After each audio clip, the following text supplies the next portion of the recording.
Warning, this video is a long one, so get comfortable, get some popcorn, get some snacks, get a snuggle bug, your cat, Malcolm, whatever, and just hunker down or watch this video another time because it's so long.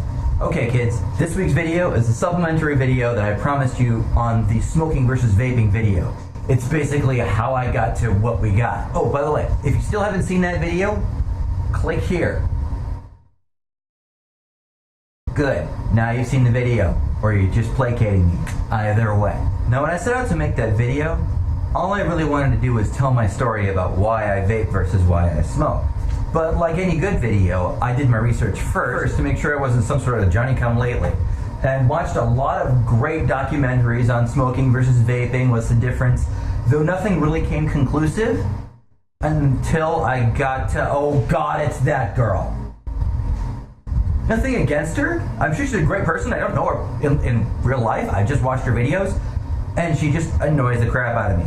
Something about her. I don't know what it is. I'm sure she's a great girl. But whenever I see her in a video, it just annoys the ever-living shit out of me. But I gave her her due cause and listened to what she had to say.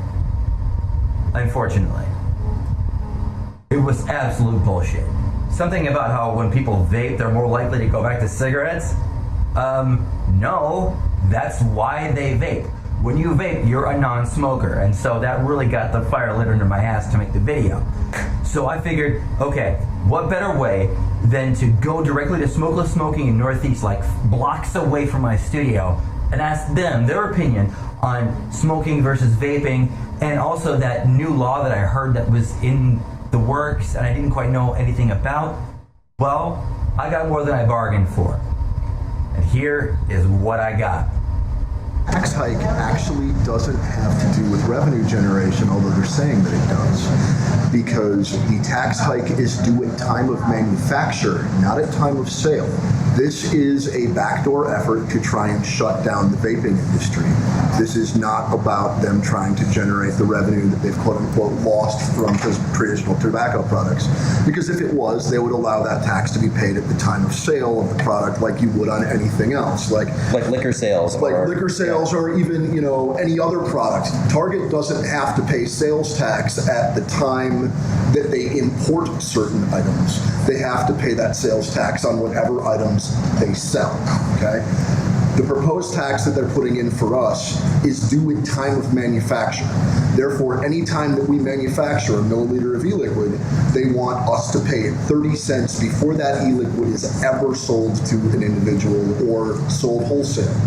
The problem being there is that ultimately there wouldn't be a single vapor company in the Twin Cities metro area or in Minnesota in general that would have the upfront capital to be able to manufacture anything.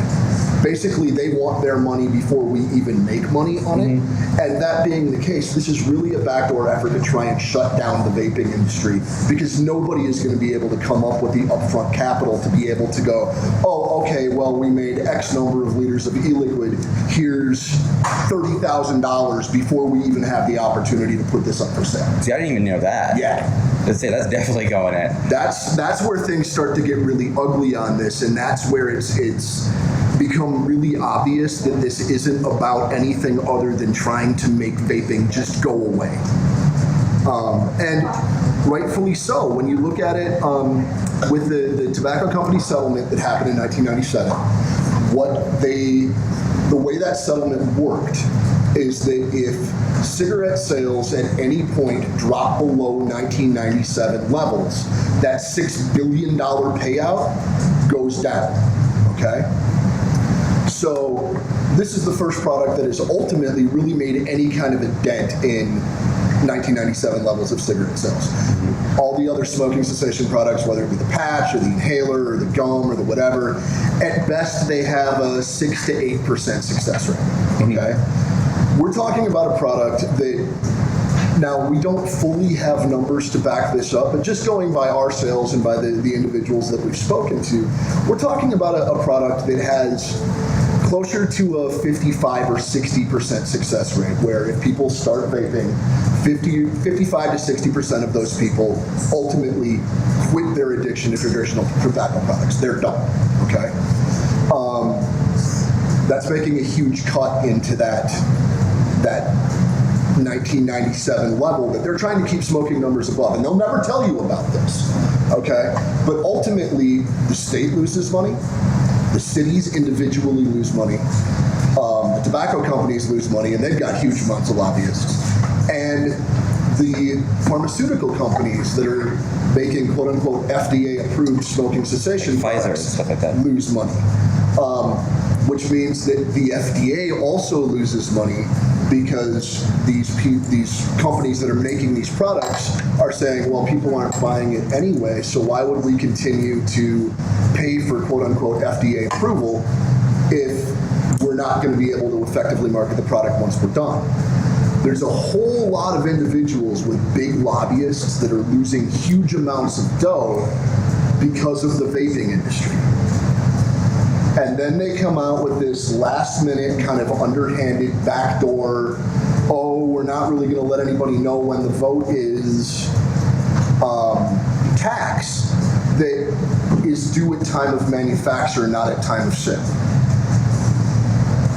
There's not a whole lot of way to call that anything other than, what are you guys up to? Why are you doing this?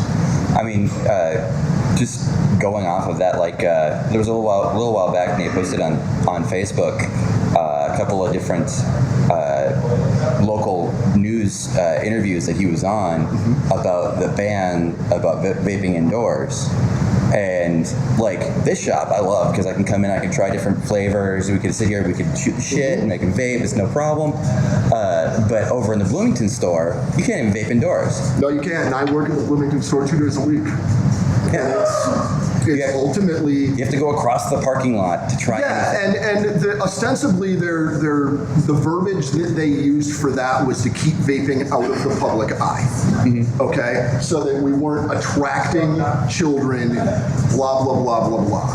Which all sounds really, really good on paper until you realize that instead of our customers vaping in our closed tinted window vape shop, they now have to walk 25 feet out into a parking lot where I might add, less than 3 buildings down is a daycare. So instead of people vaping inside the shop, they now go out in the same parking lot shared by a daycare. And that was the city of Bloomington's solution to having vaping in front of children. As opposed There's to, really no way to, I mean, like, what do As you go, opposed to- oh, we should keep vaping away from where kids can see it. Okay, that sounds great. you guys card when you get in the door in the Bloomington location. You know, it is nicotine, which is an addictive substance, and it is FDA regulated, which means you have to be above the age of 18 to even think about purchasing it. But in order to try it, you have to go out in front of these kids. Yeah, in order to try it or to troubleshoot a device or to do any of those things, you have to go out into a parking lot that is shared with the daycare. And that was Bloomington's solution to their answer of, oh, well, we want to keep vaping away from children. Everything that they have said, if you look at it on paper, it makes a lot of sense until you look at the practical application of what they forced us to do in order to remain in business. We opened a vapor lounge for a reason. You as a city approved our conditional use permit to expand our store from being simply a retail establishment to a vapor lounge less than a year before you instituted the ban that makes our $100,000 vapor lounge effectively useless and forces us to bring our customers out into a shared parking lot with a daycare center in order for them to sample our products. How was that even remotely about keeping it away from kids or keeping it out of the public eye? It just doesn't make any sense when you look at the application. Absolutely. Another thing that I want to bring up in my video is that when you smoke a cigarette, you're inhaling smoke. It's like being in a fire and inhaling the fire smoke. When you're vaping, you're inhaling water vapor. Water and vapor glycol. and all FDA approved things that are in the vapor. And Austin there is actually a little bit better than I am about talking about things like the free radicals that are in cigarette smoke and the carbon application. He's significantly more knowledgeable than I am. Yeah, if with you want to that. come over and talk on this. But just like what the differences are as far as like on the baseline between. Well, like I said, one of the points I want to hit on in my video is that when you're smoking a cigarette, you're inhaling smoke. You are burning, and you're inhaling the smoke from it, like you're in a fire and you're getting smoke inhalation. It's deadly to you. There's so many different carcinogens in inhaling smoke in general, whatever you're smoking, whether it be nicotine, whatever it be tobacco or just wood, For sure. you know, That's as it. opposed to water vapor, which is what we vape. It's water vapor, glycol, nicotine, and what other chemicals? The flavorings, which are going to be in such low percentages that you can't really like register them on a scale. But like the primary difference is that there's just no combustion whatsoever, and combustion is guaranteed to cause the destruction process, which is going to cause like certain parts of any type of the chemical structure to no longer be bound to what they were originally bound to, become free radicals, and that's what like will always cause damage to a user over time. So like eliminating that is just going to completely eliminate that risk associated with like the combustion aspect, and then like the ingredients as far as like why they're safe for consumption, and that has to do with like the way that your cells can the cells in your lungs can digest and like consume those ingredients the same way that they do with smoke. It's just that that's delivered through a carbon molecule, which takes a lot more effort and energy to digest, and then again it gets deposited in there and doesn't necessarily digest in the same way. And then I'm not sure like what the name of the chemicals would be, but you're working with things that are in so low parts per million that they don't register as like above the limit of quantification for anything that's harmful, which is the point where you can consider it in something or not in something. So like there's no such thing as pure water, but if in certain ingredients are below a certain amount found in there, they consider it pure. Excuse me, that's the limit of quantification. Same kind of a concept applies to this stuff. And they used a study that they compared our exhaust and heavy metals in the air in Minneapolis specifically, as opposed to an EC. It's way worse for you to live in Minneapolis long term. You're ingesting way more heavy metals and potentially harmful ingredients than an EC could ever deliver. Brilliant. And another kind of comparison I wanted to make is like, okay, well, we have this smoking to like a house fire. Vaping to me is like going to a club and them using a fog machine. Right, well, but a fog machine is worse for you. Like if you go to a club that has a fog machine, that's way worse for you because the propylene glycol is not pharmaceutical inhalation like quality. You can't be inhaling that stuff consistently. Like people that work in that environment definitely notice a way worse detriment from propylene glycol than anyone using this device would. But then at that same juncture, they wouldn't have any type of ill effect happen to them, just with the simple way that propylene glycol like works inside your body. Like you can't really have any quantity introduced to a person and not have it be digested faster than they could be introduced to that person's system.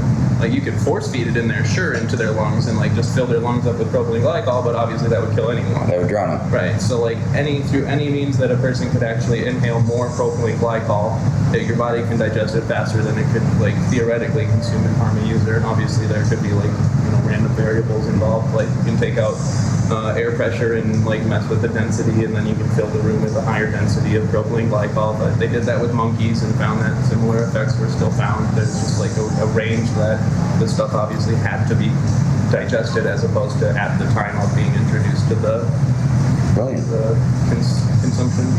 Another point I was going to make is that last time I bought a bottle of liquid from here, it wasn't the 503. It was the flavor Breeze. I don't remember. Oh, for sure, Omega. Yeah, it's by Omega, and on the side of the Omega bottle, it has the different levels, the different milligrams of nicotine it has in it, and the fact that I'm not even at the 16. I think I'm at the 8. Is that something? Yeah, it's 3, 6, 12. So you're probably at 6.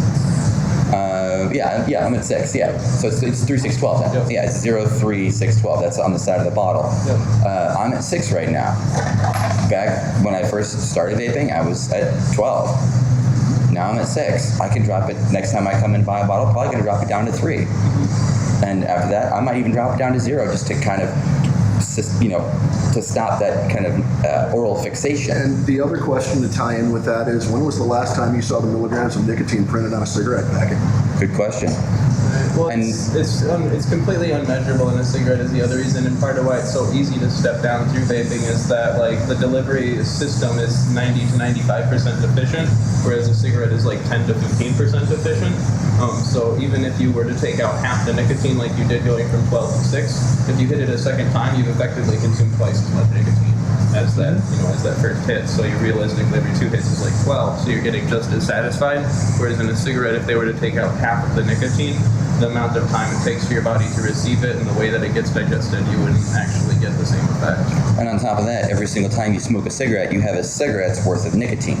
Every single time I vape, I could take 1 pull, I could take 20 pulls. It all depends on how much my craving is. And I could just pull back as many pulls as I want, per hour, whatever. If I have that sort of quick climate, I'm not that structured, but at the same time, I don't have to smoke an entire cigarette. Right, and I rarely found myself vaping as long as I would have ever smoked an entire cigarette or getting that much nicotine.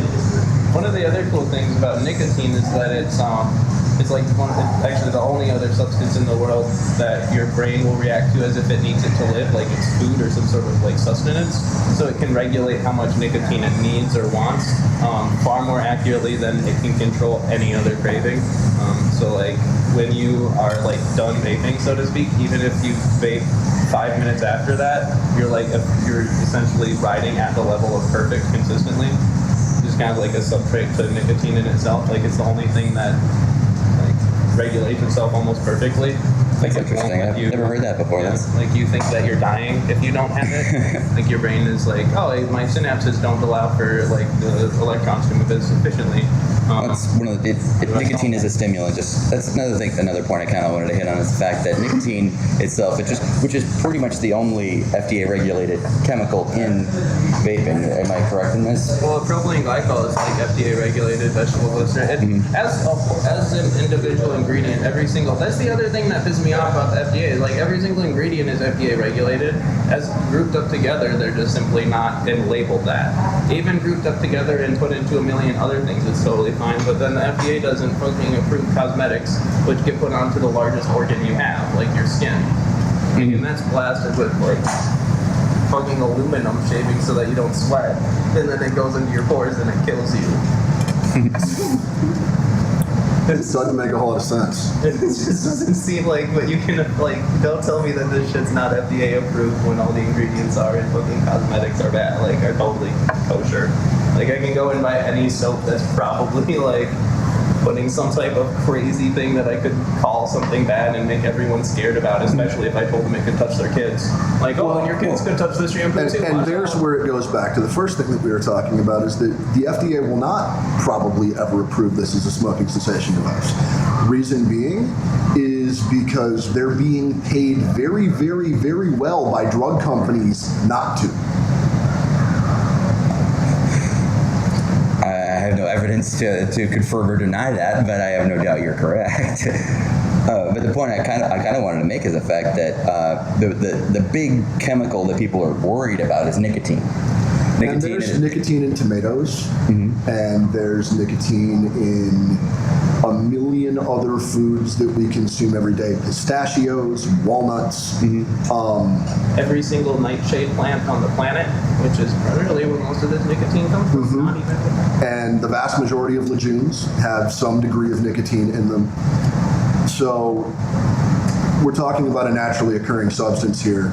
It's a naturally occurring stimulant that people are so worried about, and yet there's an even more powerful stimulant that you can buy right across the street, and you can be 2 and buy it, and that's caffeine. Yep. Yeah. Very much so. No. Brilliant. Which also causes physiological addiction, not necessarily to the same degree in the brain, but to the body, more effective, like more intense. So, like even to say, like, it's very interesting. Fantastic. Oh, you're still here. Sweet. Thanks for watching. There's plenty more coming your way. I try to make new videos every Thursday. That doesn't always happen because, well, I'm still getting used to this thing. And my videos progressively get better and better, I hope. Shut up. Anyway, I'll I'll see you next week. Don't forget to subscribe or leave a comment on your opinion on what things are. And also, if you're that girl from that video, I'm sorry. I didn't mean to say you suck. You don't. You don't suck. You make great videos. It's just, I find your videos annoying. I'm sure you're a great person. Let's hang out sometime. I'd love to, bury the hatchet. Cool? Cool. See you next week.